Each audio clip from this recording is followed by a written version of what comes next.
Bendiciones, amados hermanos. Personas que están atentos a esta transmisión. Estamos desde este lugar, desde esta plataforma digital, transmitiendo el día de hoy, usando esto como un púlpito del aire, como bien se dice,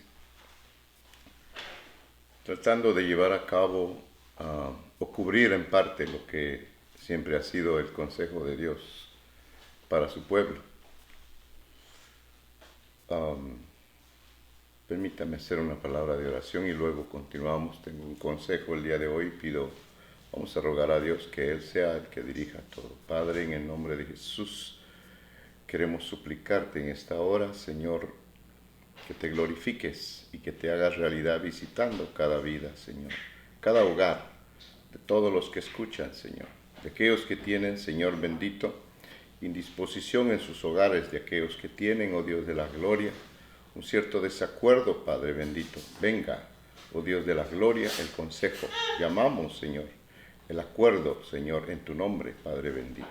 Nos cubrimos, Señor bendito, con tu sangre preciosa y rogamos, Señor, que cubras al pueblo que está dispuesto, Señor, y que está presto para recibir de ti, en el nombre de Cristo Jesús.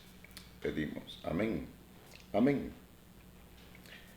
He tenido alguna dificultad para conformar un pensamiento que siempre va obviamente relacionado con lo que estamos viviendo al presente.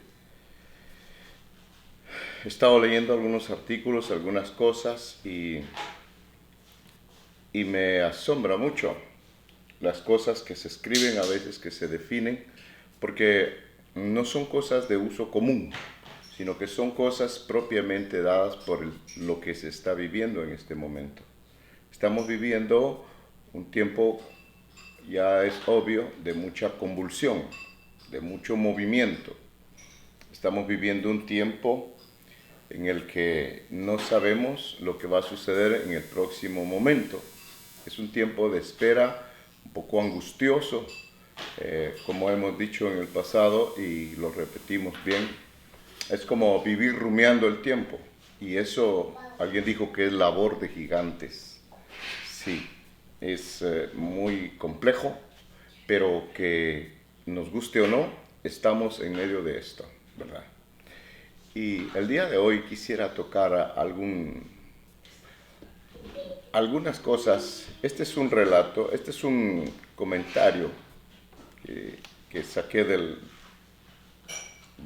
periódico, y me gustaría compartirle algunas de las cosas que tiene para enfatizar lo que le estoy platicando. Voy a ver si lo puedo leer todo, no es muy largo, y creo que tiene algo de información vital para nosotros, porque nos guste o no, tenemos que aprender a vivir con lo que tenemos. Y esto es muy complejo, dado a que nosotros teníamos un modus vivendi, una forma de vida, que de repente ha sido visitada por algo inédito, algo de lo que nosotros quizás solo habíamos oído, pero que no estábamos al corriente de todo lo que en realidad sucede con esto, ¿verdad? No es en realidad fácil el acomodarse a cosas que son, repito, extrañas, que son ajenas a nosotros, ¿verdad? Es admirable cómo nuestro Señor bendito encarnó para venir a mostrarnos la forma de vivir, para enseñarnos la manera de cómo debemos de vivir. Esto es algo muy grandioso, y creo que es algo también digno de mencionarse en lo que a Él refiere, ya que lo que Él efectuó en un todo completo fue un sacrificio. Ese sacrificio precioso que hasta el día presente nosotros no hemos entendido, y que tenemos nosotros realmente que tener en cuenta en toda su dimensión para poder nosotros lidiar con el tiempo presente y en vez de ser confundidos, en vez de tomar iniciativas equivocadas, en vez de que venga disolución, tenemos nosotros que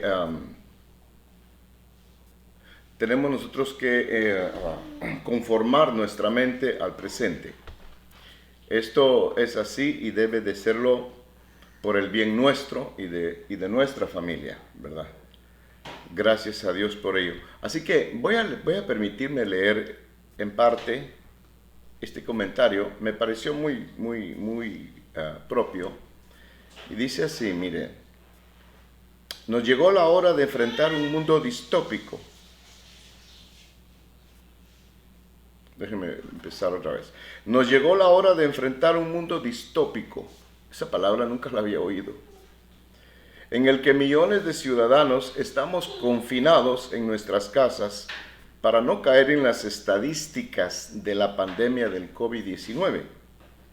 El reloj se detiene y en la calle solitaria todos los días parecen, al amanecer de un domingo, al niño travieso que fantaseaba con una hecatombe para no entregar la tarea. Se le cumplió su deseo y ahora añora regresar a su desgastado pupitre a escuchar a su maestra. Mire, hasta los niños añoran.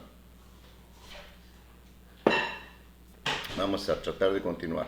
La bióloga Larissa Buitica investiga el proceso de desactivación del SARS. La industria, el comercio, el turismo, la educación, el entretenimiento mundial dieron un alto para enfrentar a un enemigo microscópico del que sabemos muy poco. Mire cómo afectó, me gustó este comentario, cómo afectó de manera radical todo el orbe. Porque aunque no nos guste, esto no solamente es local. Nosotros aquí vemos las cosas y por eso es que a veces crece como dijera, la renuencia, crece la renuencia, la resistencia a creer que algo grave está pasando, especialmente porque nos está afectando a nosotros. Esto no nos debe de sorprender, pero mire, es a nivel global. Mire pues, la industria, el comercio, el turismo, la educación, el entretenimiento mundial dieron un alto para enfrentar a un enemigo microscópico del que sabemos muy poco. En este momento en que se derrumbaron todas las certezas, nos preguntamos, ¿habrá un antes y un después en nuestras vidas cuando pase esta crisis? Mire qué pregunta. A mí me parece viable, ¿sí? Y luego dice, ¿seremos capaces de reinventarnos como comunidad? Esto es algo así como pedir que las cosas vuelvan a la normalidad. Dice, uno de los primeros en identificar cambios sociales producto de esta situación inédita fue el escritor español Marco Antonio Muñoz Molina al afirmar que hemos llegado a la era del conocimiento. Qué raro esto. Por primera vez desde que tenemos memoria, las voces que prevalecen en la vida pública española son las personas que saben por primera vez que asistimos a una abierta celebración del conocimiento y de la experiencia y del protagonismo inmerecido y hasta ahora inédito de esos profesionales de campos diversos cuya mezcla de máxima calificación y de coraje sostiene siempre el mecanismo complicado de la entera vida social.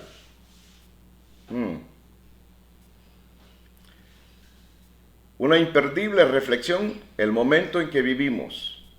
Un virus resucitó una realidad que había desaparecido en un torbellino de burbujas privadas, dentro de las cuales cada uno, con la ayuda de una pantalla de móvil, elaboraba su propia realidad a medida, su propio universo, cuyo protagonista y cuyo centro era él mismo, ella misma. Para ello dice, déjeme ver, nos ha hecho falta una calamidad. Note esto, por favor. Nos ha hecho falta una calamidad como la que ahora estamos sufriendo para descubrir de golpe el valor, la urgencia, la importancia suprema del conocimiento sólido y preciso, para esforzarnos en separar los hechos de los bulos y de la fantasmagoría y distinguir con nitidez inmediata las voces de las personas que saben de verdad, las que merecen nuestra admiración y nuestra gratitud por su heroísmo de servidores públicos. Mire, aquí toma cuenta de todas las cosas. Qué tremendo.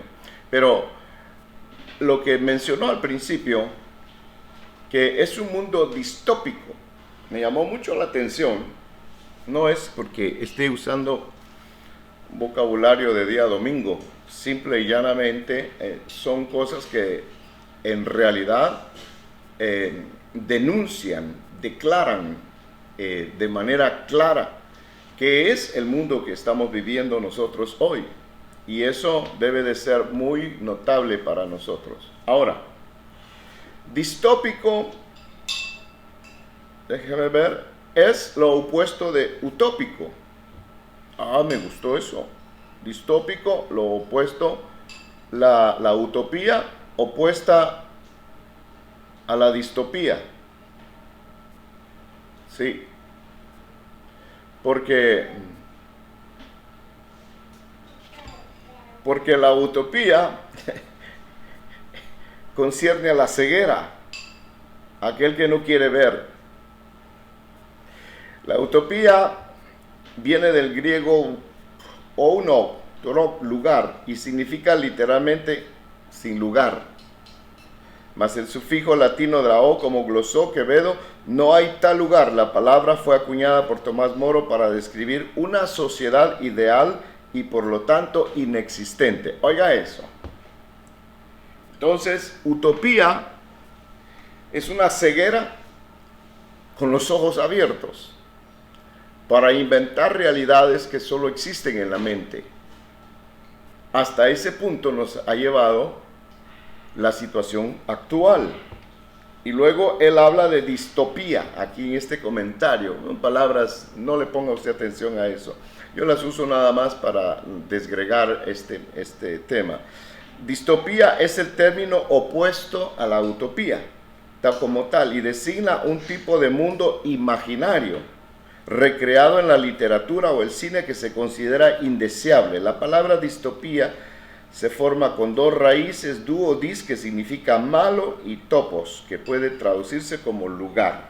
Entonces, hay dos cosas ahí, una imaginaria y la otra real. Pero ninguna de las dos conforman la mente del ente a quien yo le estoy hablando, porque le estoy hablando a gente que conoce Juan capítulo 3, la entrevista que Nicodemo tuvo con el maestro de Galilea, el Cristo de gloria. Él pudo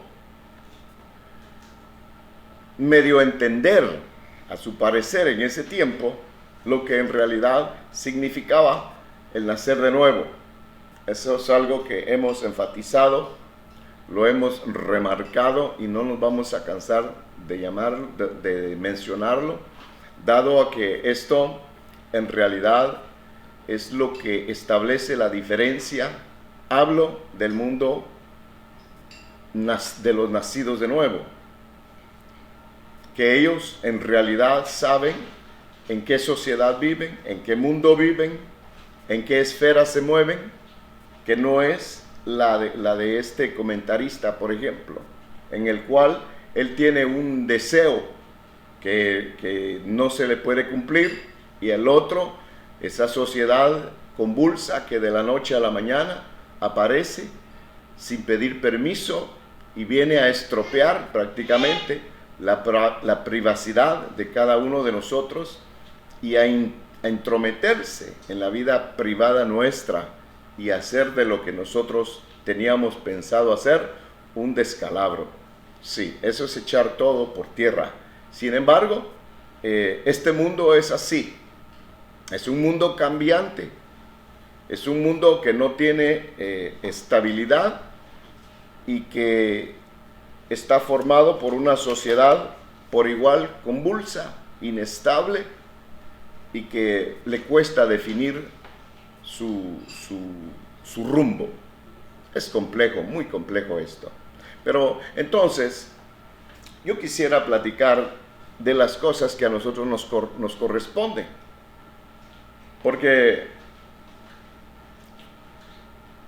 he estado recibiendo algunas llamadas debido a esto que estamos transmitiendo de personas que no tengo el gusto de conocer personalmente, pero que he podido ver que hay un patrón en cada uno de ellos, un patrón común, y es el hecho de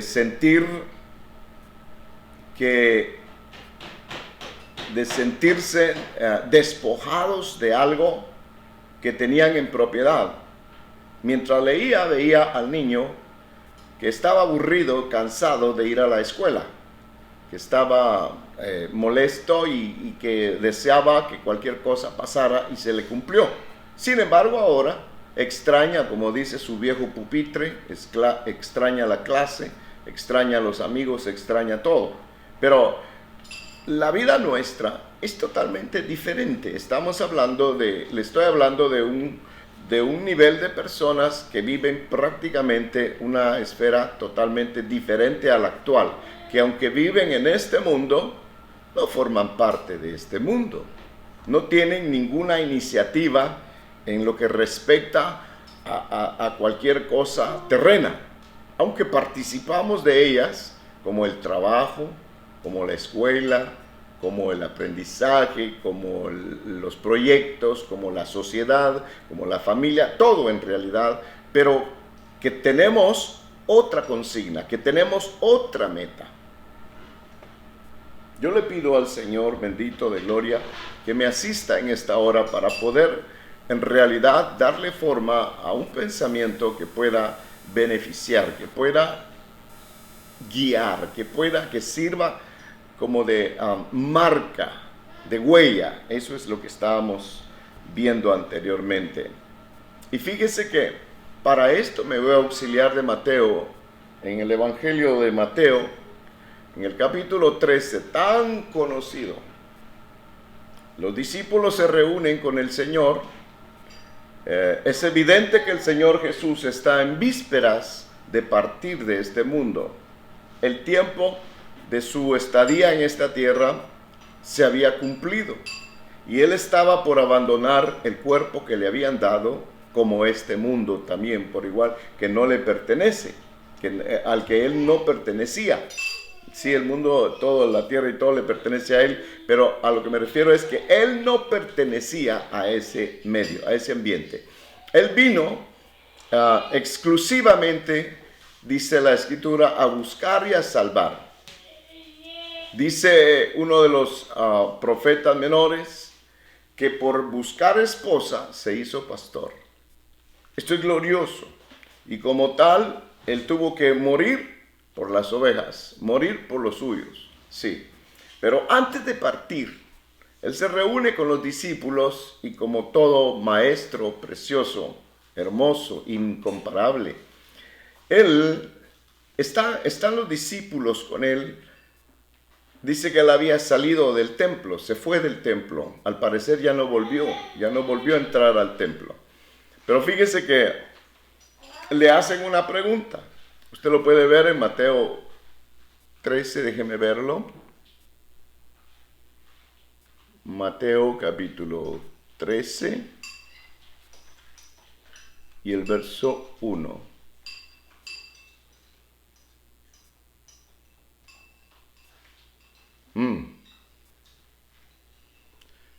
Estoy mencionando Mateo 13 y no es 13, fíjese. Tengo en la mente 13, pero es 24. Sí, corrijo, no es Mateo 13, es Mateo 24. Pero también lea Mateo 13, le va a gustar mucho las parábolas. Aleluya. El Mateo 24, el Señor le preguntan, ya ve que los muchachos Digo los muchachos porque los apóstoles en ese tiempo eran jóvenes, muy muchachos. Entonces le preguntan al Señor, ¿y cuándo serán estas cosas? Mire, como que el Señor les hubiera dicho, va a venir el COVID, va a venir la fiebre amarilla, va a venir la peste negra, va a venir el cólera morbus, va a venir la lepra, va a venir la tuberculosis, y todas las cosas que han venido. Sin embargo, el Señor no se refiere a ninguna de ellas, sino que el Señor bendito a lo que se refiere, hablando ya comúnmente con los que le entienden, Él les dice, miren que nadie los engañe. Que nadie los engañe. Y dice ahí, ellos le hicieron 3 preguntas. Vea usted. Sentándose en el monte de los olivos, verso 3, se llegaron los discípulos aparte diciendo, dinos cuándo serán estas cosas. 1, ¿qué señal habrá de tu venida? 2, ¿y qué señal del fin del mundo? 3. Son 3 cosas que le preguntan y él responde con una sola pregunta con una sola respuesta da a las 3 preguntas. Y les dice, miren bien, que nadie los engañe. Esto es muy tremendo. Si consideramos la condición de una de las iglesias del libro final de la Escritura, Apocalipsis, Revelaciones, porque hay una iglesia que no sabe quién es, que no sabe quién es ella, porque ella tiene un alto concepto de sí, está muy elevada. Eso se llama orgullo, es lo que platicábamos el domingo. El orgullo es tener una estima muy elevada de sí y creer que uno es lo que no es. Entonces ahí esta iglesia pensaba de que ella estaba sobrada, ella no necesitaba nada, pero el Señor la desnuda diciéndole que está en la calle, que está ciega, que es pobre, que es de lo peor. Y esto es una de las cosas más terribles, porque a esto se le ha dado en llamar el engaño propio. Esto no es que alguien me engañó, como dice aquí en Mateo 3, en 24, verso 3. Miren que nadie los engañe.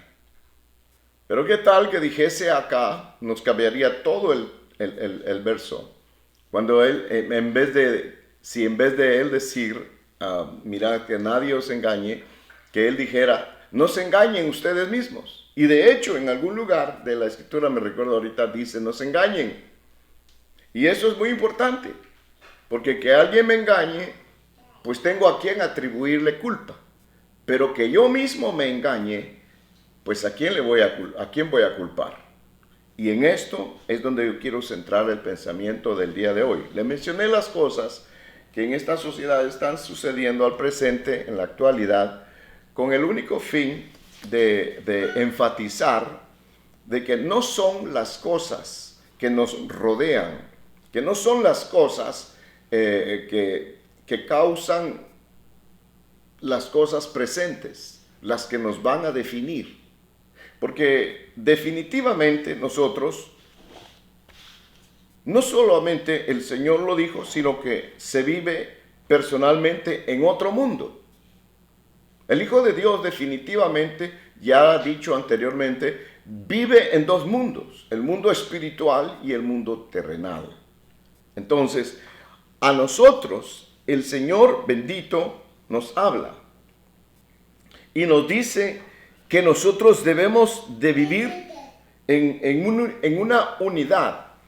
Esto lo voy a mencionar con propiedad porque este ha sido prácticamente el meollo de las llamadas que he estado recibiendo.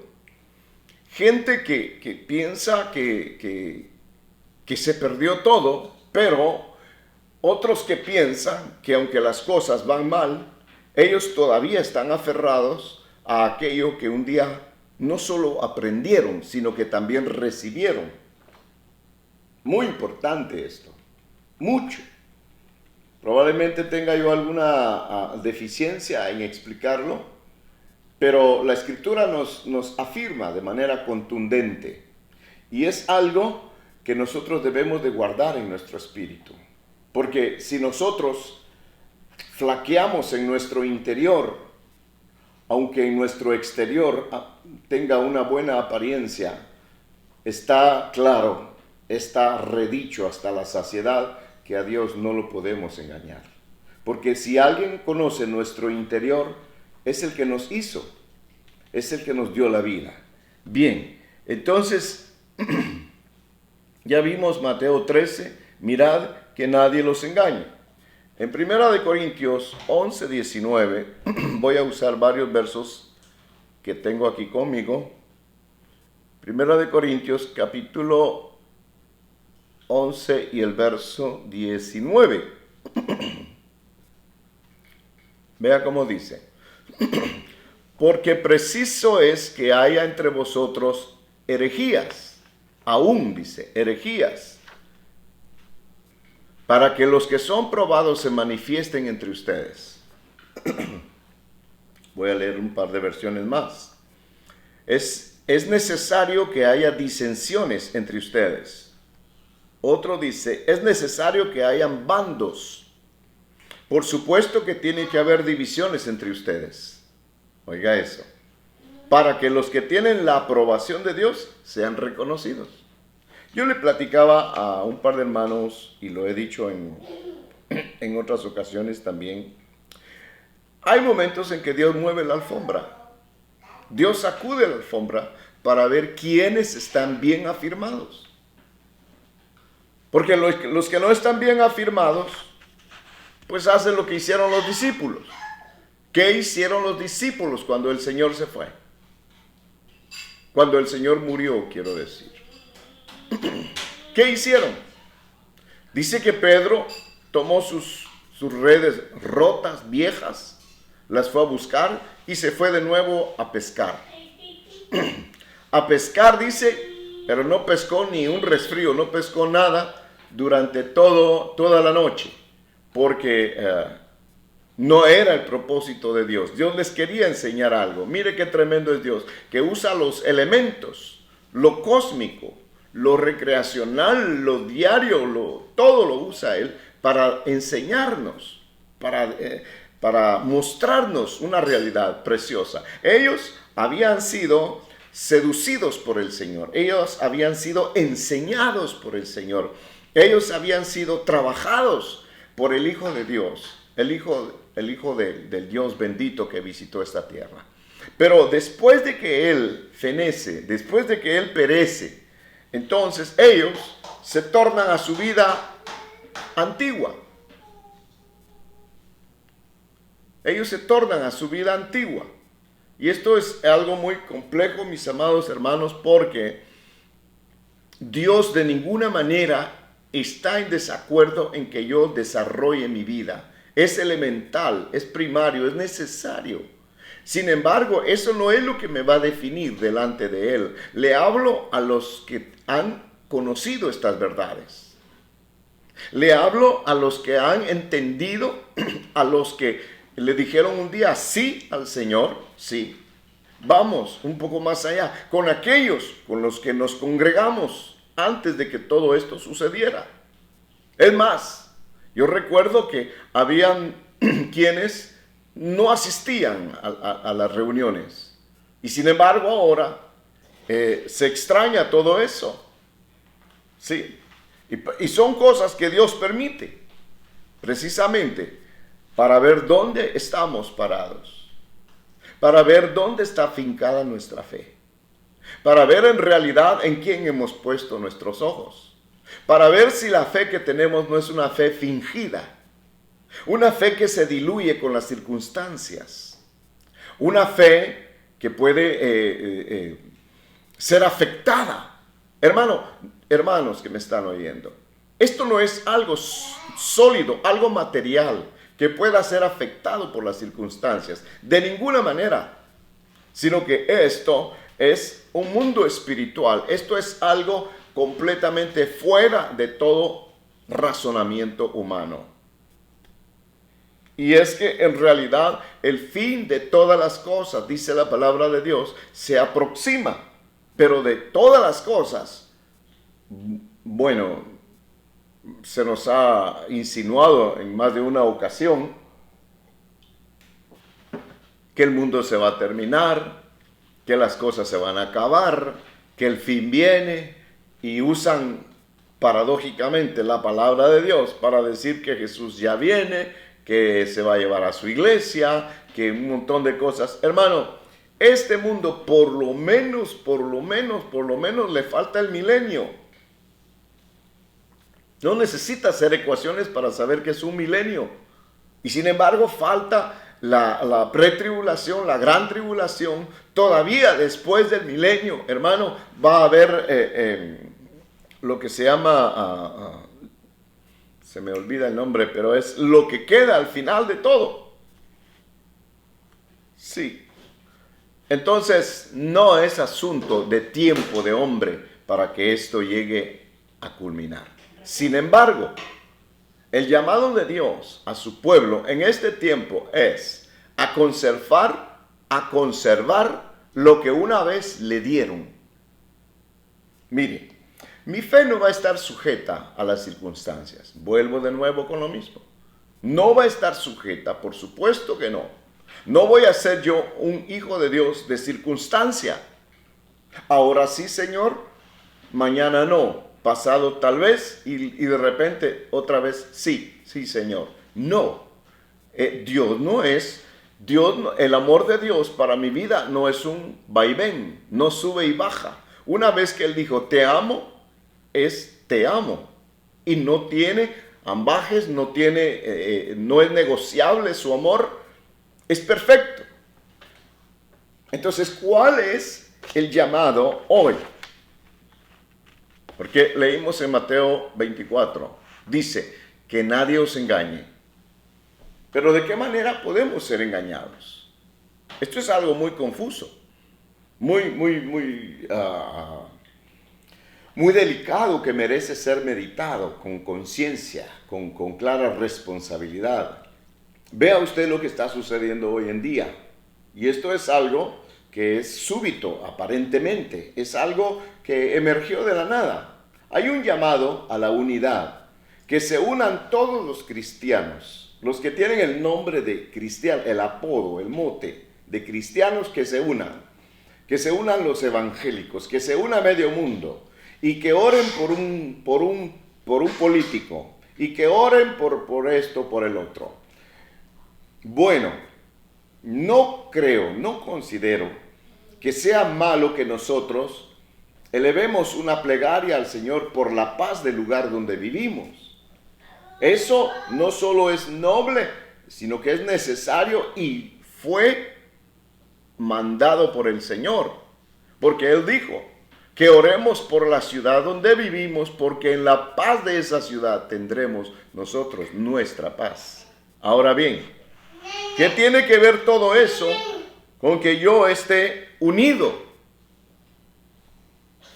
¿Unido a qué? Porque si yo depende con quién me voy a unir, ahí puedo caer en lo que dice Mateo 13, que nadie os engañe. Pero yo mismo puedo ser engañado al pensar que de la forma en que estoy viviendo, pues simple y llanamente estoy haciendo las cosas que el Señor pidió. Fíjese que en Hechos 2:44, cuando el Señor recién se había ido, dice que todos ellos creían lo mismo, estaban juntos y tenían todas las cosas en común. Yo a eso le llamo comunidad. Estar juntos. Juntos están los presos, pero no están de acuerdo. Tienen cadena perpetua, están juntos, pero no están de acuerdo. Hay personas que están casadas y tienen 30 años de casados. Están juntos, pero no están de acuerdo. Entonces, lo que Dios busca con nosotros,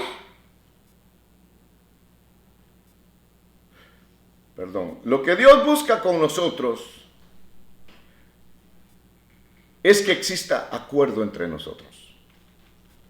Y el único acuerdo que puede haber es en lo referente a lo espiritual. Esto es innegable. Y esto viene a evidenciar, a incomodar mi vida, porque habemos muchos que tenemos una forma de evangelio concebida en nuestra mente. Y cuando vienen circunstancias como la presente, simple y llanamente aflora mi manera de pensar, formo mi evangelio y pierdo la unidad que Dios reclama. Porque mi unidad no es por un local. A mí no me une el espíritu a otro por el templo que tenemos. No me une por el ministerio al que pertenezco. No me une, hermano, porque usamos la misma Biblia. No me une, hermano, ninguna otra cosa, sino lo espiritual, lo que hemos creído. En Juan, en el capítulo 17, el Señor hace la oración más tremenda que yo he podido encontrar. Una oración, hermano, única. Una oración definida en la cual Él habla con el Padre, hermano. Aparte, está aquella tan mencionada oración, hermano, del famoso Padre Nuestro, que no es por lo menos, hermano, algo menospreciable. No. Él está enseñando porque los discípulos le preguntan, enséñanos a orar. Y Él les dice, vosotros oraréis así, Padre nuestro que estás en los cielos, santificado. Y usted lo sabe, hasta se le ha dado nombre a esa oración. Esa oración muchas veces sirve para hacer uno la soga como la que se va a colgar. Porque al comprometerse uno diciendo cosas que uno no hace, pues no está engañando a Dios, pero me estoy engañando yo mismo. Entonces, Juan capítulo 17, el Señor hace una plegaria al Padre y le dice que todos ellos sean uno, como tú y yo somos uno. Entonces, para el Señor la unidad, la unión es importante. La unidad de los hijos de Dios es vital.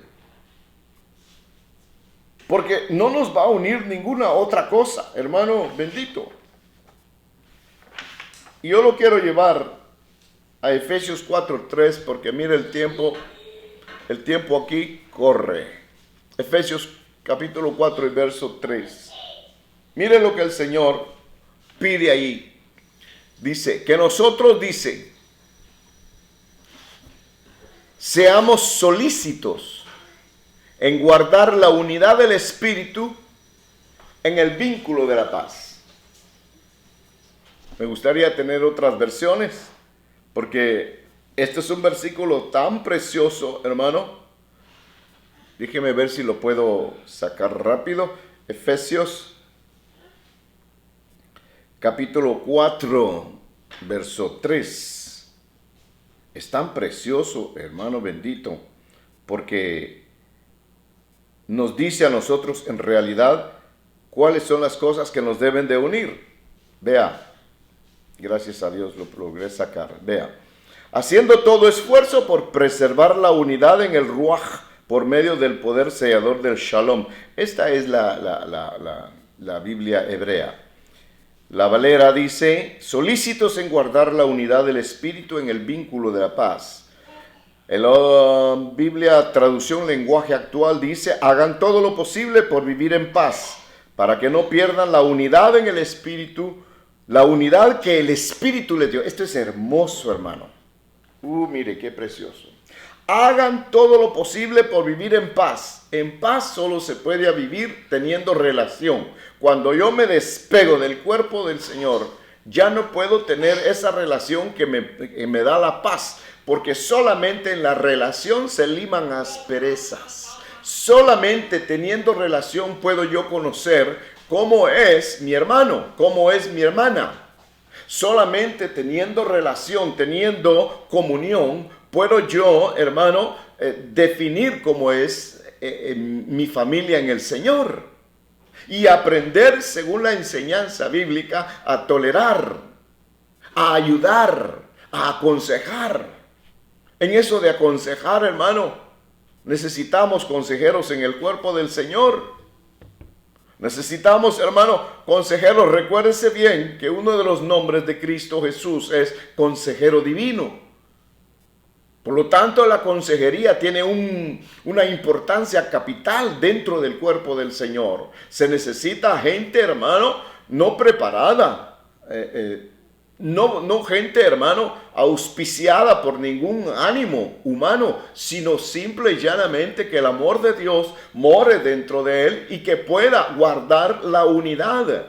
En este tiempo, hermano, muchas familias están teniendo conflictos. Otros se están enfriando, otros están sucumbiendo. Y se necesita la palabra, aquella palabra bendita, hermano, que viene del Espíritu de Dios a unir, en vez de desunir. Qué precioso es esto. No necesita mucha explicación. Me gustó mucho esta versión, es lenguaje actual. Hagan todo lo posible por vivir en paz, para que no pierdan la unidad que el Espíritu les dio. Note bien eso, por favor, porque aquí define de manera clara y concisa quién es el que une. El Espíritu Santo de Dios. ¿Qué nos une? ¿Qué es lo que nos identifica? La sangre que Él derramó en la cruz del Calvario. Los que han sido rociados con esa sangre, los que han sido predestinados para heredar una vida eterna. Después de esta vida, los años que Dios nos dé acá sobre esta tierra. ¡Qué precioso! Esfuércense por mantener la unidad en el Espíritu mediante el vínculo de la paz. Esforzaos por preservar la unidad del Espíritu en el vínculo de la paz. Procuren mantener la unidad. Hagan todo lo posible por mantenerse unidos en el Espíritu y enlazados mediante la paz. Nosotros teníamos un lugar de reunión. Fue cancelado debido a todo lo que ha sucedido. Esto no fue solamente con un pequeño grupo, esto fue a nivel global. Hasta los templos más grandes, las catedrales de cristal cerraron. Pero, ¿significa eso que mi amor se va a enfriar? ¿Significa eso que mi espíritu va a decaer? ¿Significa que yo dejo de ser parte del cuerpo del Señor? Entonces, ¿dónde queda lo que el Señor nos dijo? Vosotros sois templo y morada del Espíritu Santo. ¿Con quién voy a tener yo unidad en el Señor? ¿Cuál va a ser lo que me va a identificar como hijo de Dios para guardar ese vínculo que trae el Espíritu? Que dice ahí que el Espíritu Santo nos dio. ¿De qué manera lo vamos a lograr? ¿Con quiénes yo me voy a unir? ¿Con los que me caen bien? ¿Con el que juega fútbol como yo, que a mí me gusta? ¿Con aquel que le gusta hacer buenos negocios? ¿Con quién va a ser mi unidad? Puedo, repito, estar junto a, como los presos que están juntos a, pero no están unidos. Esto es un llamado al pueblo de Dios, para que por medio del vínculo de la paz, como dice la Escritura, busquemos la unidad en el Espíritu. Que no perdamos esto, porque esto va a pasar.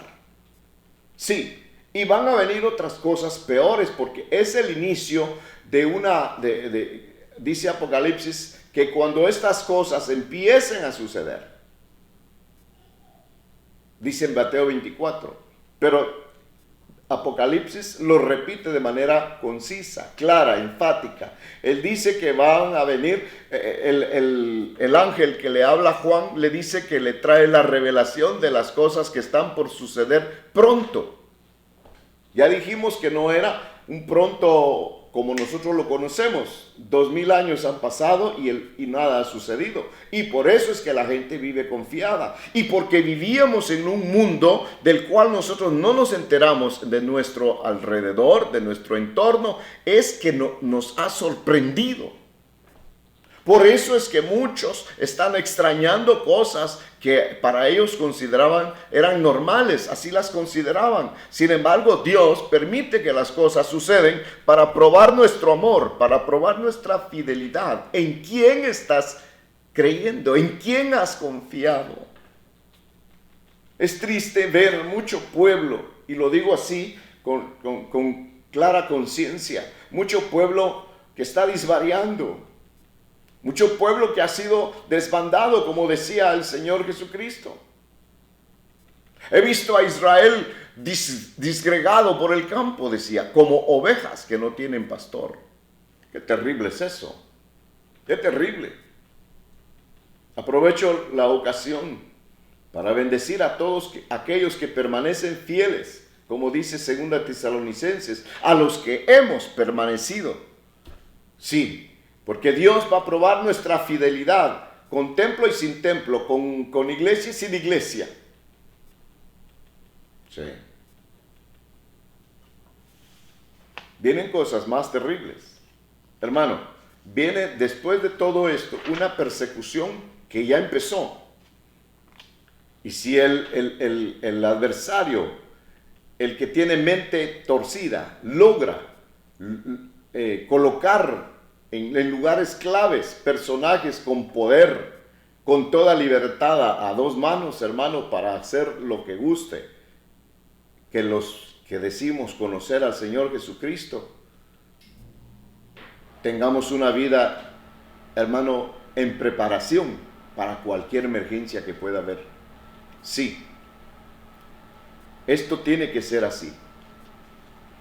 La famosa Inquisición de los siglos pasados, 17, 18, va a ser una caricatura comparado con el tiempo que viene. Y Dios nos está llamando a algo que debe de ser natural en nosotros, a mantener nuestra fe. Esa fe que me va a unir con mi hermano, no me va a unir, hermano, porque pensamos igual, nos gustan los mismos libros, vivimos en la misma colonia, o porque nos caemos bien. Nada de eso. Porque en el vínculo del Espíritu, hermano, lo único que une al hombre es Dios.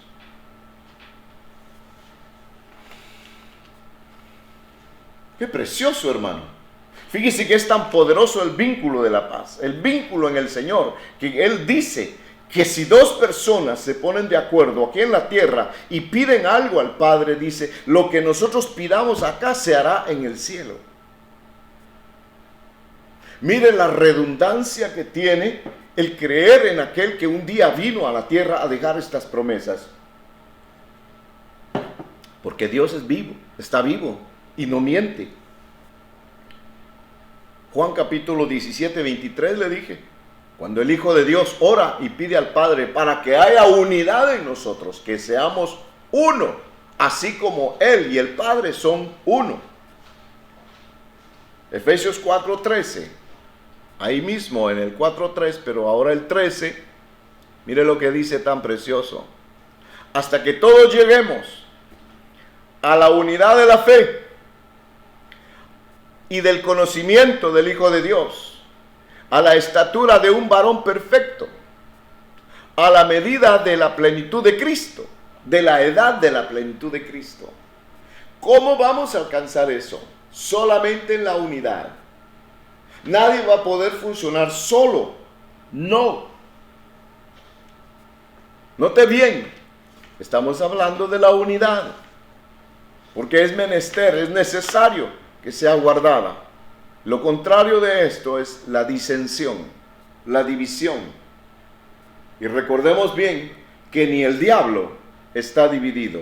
La Biblia escrituralmente nos dice a nosotros, nos relata de que el enemigo no puede echar al mismo enemigo él mismo. Porque si él está dividido, su reino va a terminar. Eso no puede ser. Sí.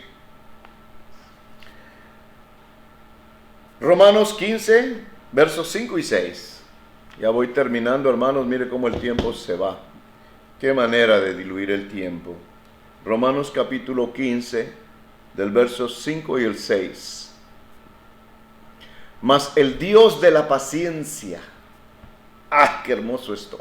El Dios de la paciencia y de la consolación, a los que tienen la paz de Dios, el Espíritu de Dios, os dé que entre vosotros seáis unánimes, según Cristo Jesús, para que concordes a una boca, juntos a una sola voz, glorifiquemos al Dios y Padre de nuestro Señor Jesucristo. Qué manera más preciosa, hermano, de definir lo que el Dios de gloria pidió para nosotros. Exige, porque lo exige. Es casi como un requerimiento, hermano, sin el cual muchos de nosotros no habremos de heredar, no habremos de poseer ni aquí en esta tierra, menos allá, hermano, en las cosas que el Señor bendito de gloria ha diseñado para aquellos que le creen. Es precioso. Dice que, leímos en 1 Corintios 11, 19, que es necesario que hayan divisiones en medio del pueblo. ¿Para qué? Cualquiera diría, con dos dedos de frente, diría: Señor, pero ¿para qué van a haber pleitos en la iglesia? ¿Para qué van a haber herejías? Para que se evidencien los que son de Dios, los que son reconocidos por Dios. ¡Qué precioso! Hechos 2:44, cuando el Señor Jesús sube a los cielos, deja la tierra, vuelve al Padre de donde vino, dice la palabra de Dios, que ellos, después que Él se fue, ellos perseveraban unánimes. Es decir, estaban unidos. ¿Qué era lo que los unía? La oración. En el partimiento del pan, en la Santa Cena.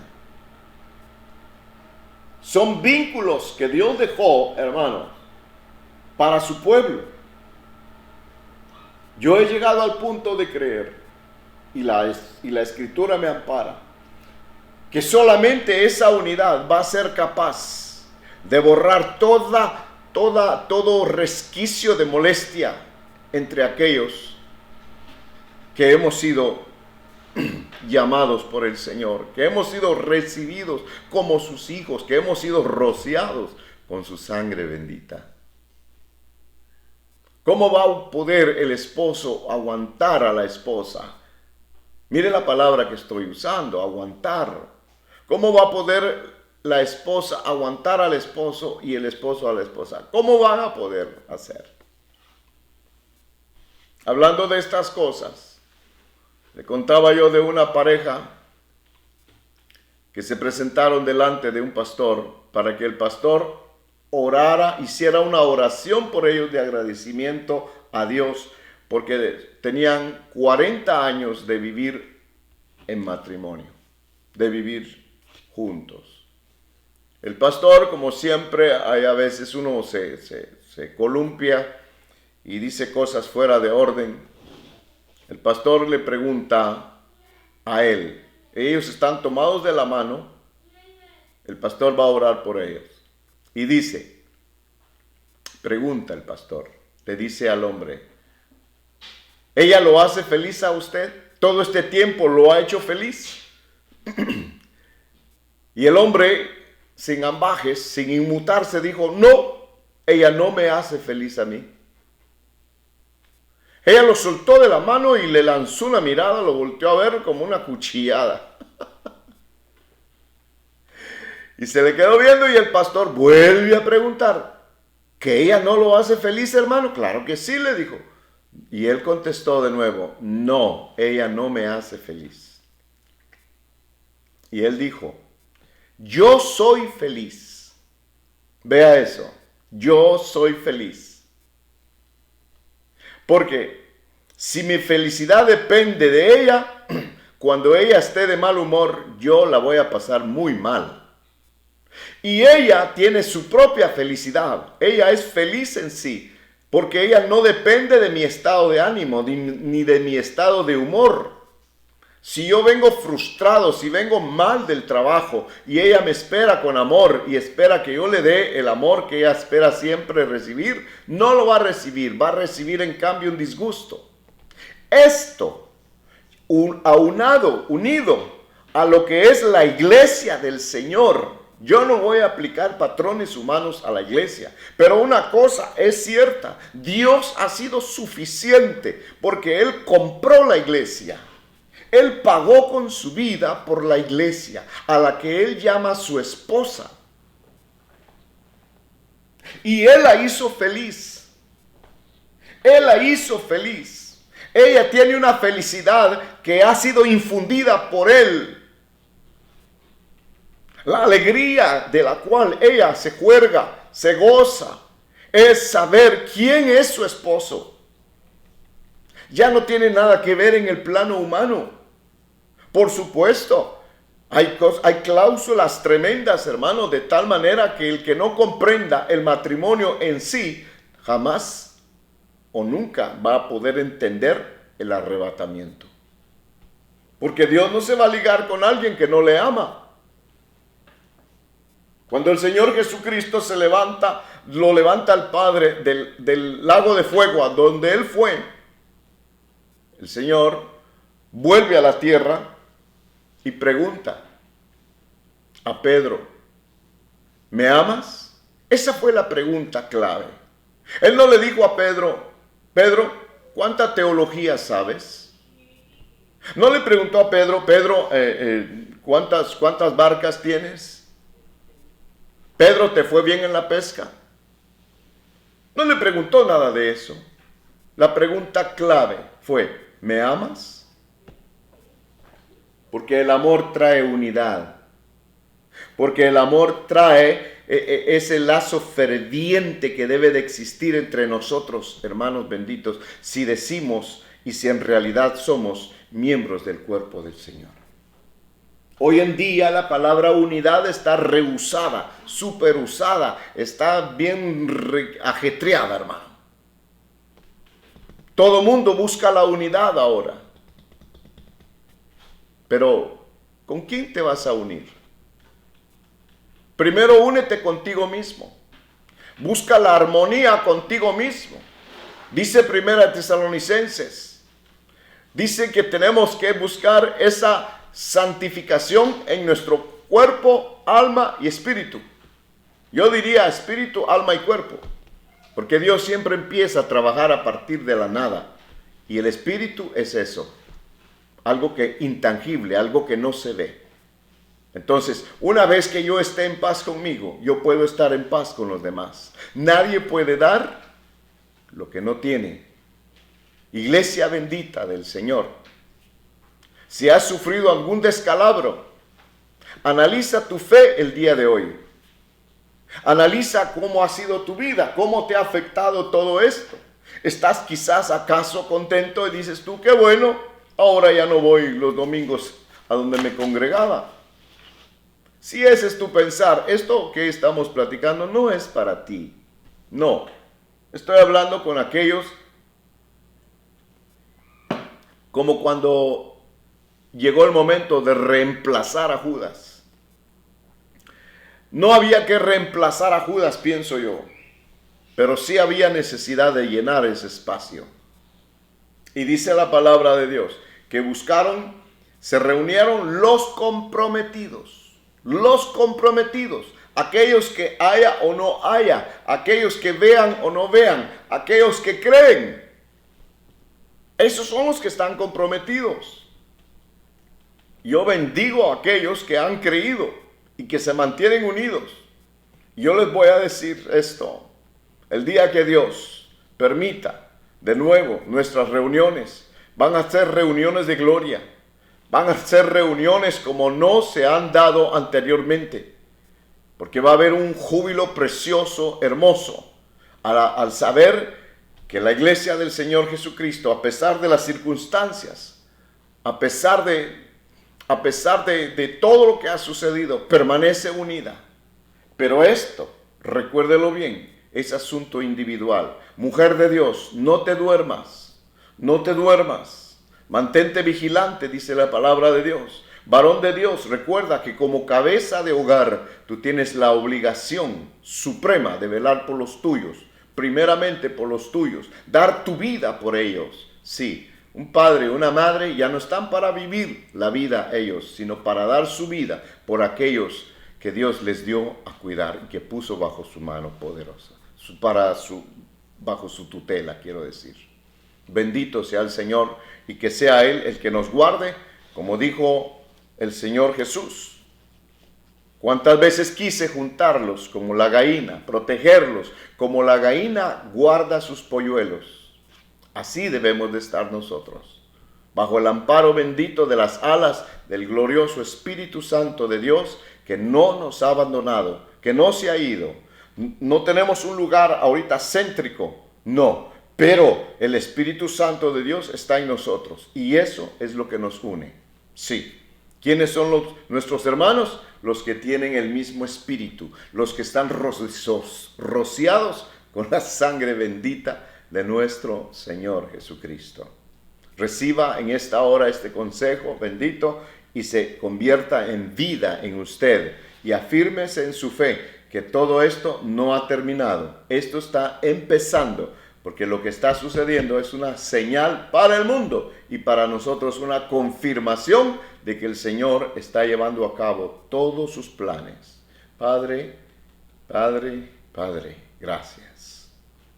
Te doy gracias por esta oportunidad. Bendigo estos medios, Señor, y bendigo esta ciudad, aquí donde nosotros vivimos. Bendigo, Dios de la gloria, los hogares y aquellos que están escuchando.